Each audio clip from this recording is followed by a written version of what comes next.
Third वाले की confirmation आ गई सर सर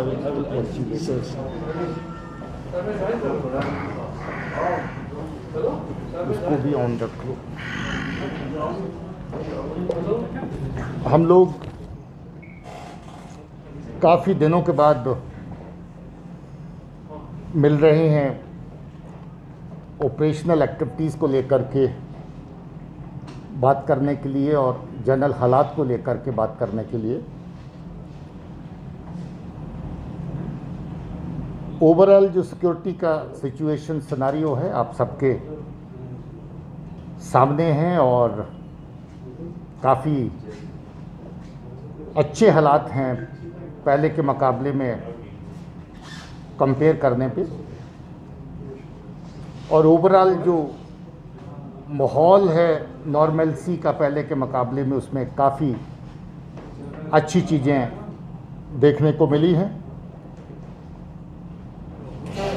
और इस मुलाकात के टाइम पे आपका जो देरीना सवाल रहता था उसमें भी थोड़ा सा बदलाव देखने को मिला है। 2 ज़िलों में हाई स्पीड इंटरनेट का प्रोविज़न भी आया है, ये भी एक इंडिकेटिव है कि थोड़ी बहुत उस फ्रंट के ऊपर रिलैक्सेशन का सिलसिला जो है वो भी शुरू हुआ है। पिछले कुछ दिनों से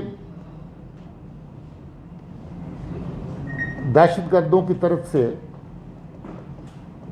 सिविलियंस को अपना निशाना बनाना, पुलिस और एसएफ को अपना निशाना बनाना, ये ट्रेंड जो कुछ दिनों से देखने को मिला है। अब देखेंगे कहीं पंच सरपंच टारगेट हुए, कहीं को पॉलिटिकल एक्टिविस्ट टारगेट हुए। 14 तारीख को हमारे नौगाम क्रॉसिंग के नाके के ऊपर हमारे 2 पुलिस के जवान शहीद हुए। और आज सुबह करीरी पट्टन में हमारी एक पेट्रोल कम नाका पार्टी के ऊपर अटैक हुआ, जिसके चलते सुबह ही सुबह हमारे एक जांबाज एसपीओ मुजफ्फर जो हैं वो शहीद हो गए और उसके साथ जो सीआरपी के 2 जवान वो भी जख्मी हुए थे जो बाद में शहीद हो गए। उसके साथ वहाँ का ऑपरेशन जारी हुआ जो सुबह से लेके अभी तक चल ही रहा है। जब आपसे बात कर रहा हूँ इस वक्त भी ऑपरेशन चल रहा है। सुबह फायर फाइट हुई, बंद हुई, एक आतंकी मारा गया। दोबारा फायर फाइट सर्च के दौरान शुरू होगी, फिर एक आतंकी मारा गया। और अभी आधा घंटा पहले फायर फाइट दोबारा शुरू हो गई, जिसमें सुनने में आ रहा है कि एक आतंकी लगभग इतला कंफर्म हो रही है कि मारा गया है। उसकी डिटेल अभी थोड़ी देर तक पहुंच जाएगी। सुबह के चल रहे ऑपरेशन में जो 2 आतंकी मारे गए उनकी पहचान जो हुई है उसमें एक सजाद हैदर है अलियास जज्जा, जो सोपो डांगरपुरा का रहने वाला है। और ये भी 2016 की विंटेज का मिलिटेंट है जो लगभग उसी तर्ज का है जिस तर्ज पे बुरहान वानी अपने एरिया में चला करता था। उसी तर्ज को पकड़ करके ये भी नॉर्थ कश्मीर में एक्टिव था। अगर बुरहान वानी ने बहुत ज़्यादा लोगों को दहशतगर्द बनाया होगा साउथ कश्मीर में, इसने भी अपने एरिया में नॉर्थ कश्मीर में कोई कसर नहीं छोड़ी। अभी तक कम से कम इसके 20 के करीब जो लोग दहशतगर्द बनाए हुए उनको हम लोग पकड़ चुके हैं। और बहुत सारा लोग जो OGW का इसका नेटवर्क था जो 3-4 जिलों के अंदर ऑपरेट करता था उसको भी न्यूट्रलाइज कर चुके हैं। इसका लंबा चौड़ा क्रिमिनल रिकॉर्ड है। और कुछ अर्सा पहले जो 8 जुलाई को वसीम बारी और उसके फैमिली की किलिंग हुई थी बांडीपुर के अंदर, उसका मेन आर्किटेक्ट ब्रेन यही था जिसके ज़रिए से वो किलिंग प्लान हुई। और उस फैमिली के 3 जो लोग हैं, वसीम बारी और उसके ब्रदर और उसके फादर जो है उस अटैक में मारे गए थे। उसके अलावा 1 जुलाई को सीआरपी के ऊपर हमला हुआ था सोपोर में, उसमें भी 1 जवान जो है शहीद हुआ था और 4 जख्मी हुए थे। एक टावर गार्ड था ईदुल अमीन बहरामपुरा सोपुर का रहने वाला, उसको मारने में भी इसी का हाथ था। इसके अलावा गुलाम मोहिउद्दीन शेख जो बम्बई का रहने वाले थे, उसकी भी ऑर्चर्ड्स के अंदर इसी बंदे ने अपने ग्रुप के साथ किलिंग करी थी। संग्रामा सोपुर में ग्रेनेड अटैक हुआ था जिसमें एसएफ के 3 लोग जख्मी हुए थे और सिविलियन भी जख्मी हुए थे, उसमें भी सजाद हैदर ही शामिल था। मुश्ताक अहमद मीर हारवन सोपुर के रहने वाले थे। 24 सितंबर को उसको किडनैप किया गया और फिर मार दिया गया, उसमें भी सजाद हैदर और उसका ग्रुप शामिल था। आपको याद होगा जब अगस्त में 370 एब्रोगेशन के बाद फ्रूट मर्चेंट को निशाना बनाया गया, बाहर के लेबर को निशाना बनाया गया, उस वक़्त भी शफ़ी आलम एक बाहर का रहने वाला मजदूर किसी के घर में मैसन का काम करता था, घर में जाके उसको गोली मारी थी। और उसके साथ जो फ्रूट मर्चेंट सोपुर के जिनके घर में अटैक किया था, हदायतुल्लाह राथर उनका नाम है, डांगरपुरा के, ये भी 6 सितंबर को अटैक किया था 19 में। इसमें उनकी 4 साल की पोती जो थी वो भी जख्मी हुई थी और घर के 3 मेंबर और जख्मी हुए थे। उसके बाद जो सिविलियन ट्रैफिक चलती थी उसको रोकने के लिए हाईवे पे गाड़ियों को रोक के आग लगाते थे। 2 मारुति गाड़ियों को वारपुरा के एरिया में आग लगाई गई थी, उसमें भी सजाद हैदर शामिल था। और उसके अलावा लोगों को धमकी देना, दुकान ना खोलने देना, गाड़ी ना चलाने देना, जगह जगह पर जो बाकी एक्टिविस्ट हैं उनको धमकियां देना।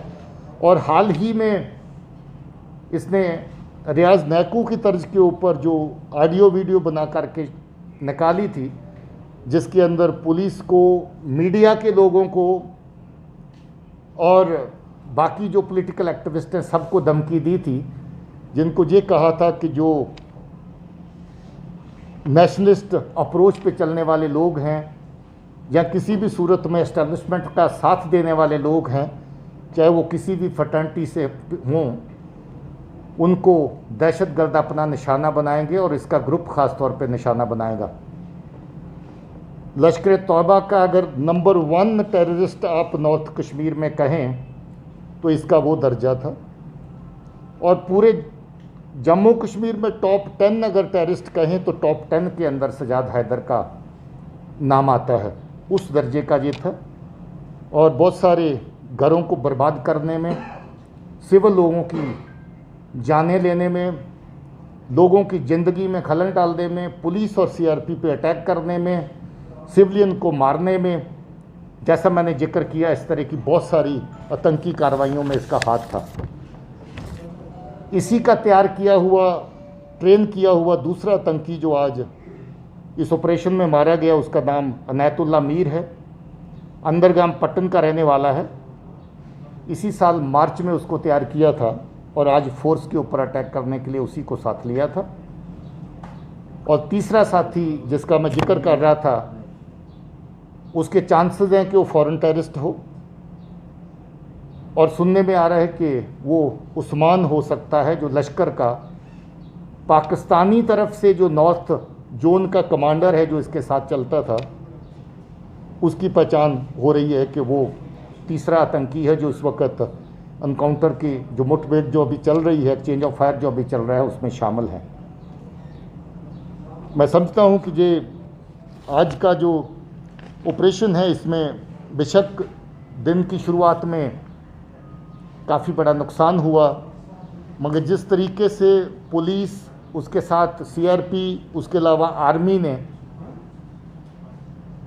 टेररिस्ट को अंगेज किया पूरा दिन, और अभी जिस तरीके से अभी जो सारा दिन एनकाउंटर चला, ये वाकया में एक बहुत कामयाब ऑपरेशन है।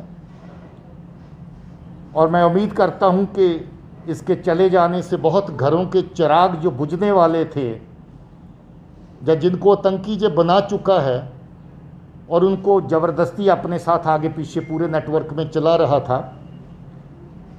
इस कार्रवाई के बाद उन घर वालों को भी चैन की सांस आएगी।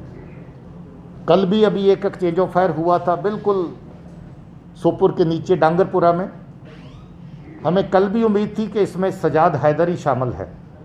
कल एक्सचेंज ऑफ फायर ब्रीफ हुआ, सर्च चलती रही, डांगरपुरा में फिर ऑपरेशन भी हुआ।